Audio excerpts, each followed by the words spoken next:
പുതിയ നേതൃത്വത്തെ എങ്ങനെ നോക്കി? വളരെ ആഹ്ലാദത്തോടും അതേപോലെ ആവേശത്തോടും കൂടിയാണ് പുതിയ അധ്യക്ഷനെ ഭാരതീയ ജനതാ പാർട്ടി പ്രവർത്തകന്മാരും അനുഭാവികളും അനുയായികളും അതേപോലെ കേരളീയ പൊതുസമൂഹവും സ്വീകരിച്ചിരിക്കുന്നത് എന്നതാണ് മനസ്സിലാക്കാൻ സാധിക്കുന്നത്. അതുകൊണ്ട് ഇത് ഉചിതമായ തീരുമാനമാണ് എന്നുള്ളതാണ് ഞങ്ങളുടെ അഭിപ്രായം. സാറേ, ഈ BJP വലിയൊരു മുന്നേറ്റം ഉണ്ടാക്കുന്നതിൻ്റെ ഭാഗമായിട്ടാണ് ഇങ്ങനെ ഒരു അദ്ദേഹം തിരുവനന്തപുരത്ത് മാത്രമാണ് നേരത്തെ മത്സരിച്ച് വന്നത്.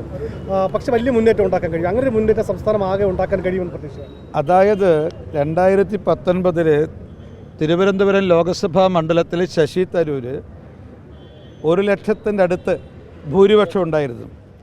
ആ ഭൂരിപക്ഷത്തെ കഴിഞ്ഞ 2024 ലോക്സഭാ തെരഞ്ഞെടുപ്പിൽ 16,000 കുറച്ചു കൊണ്ടുവന്നു.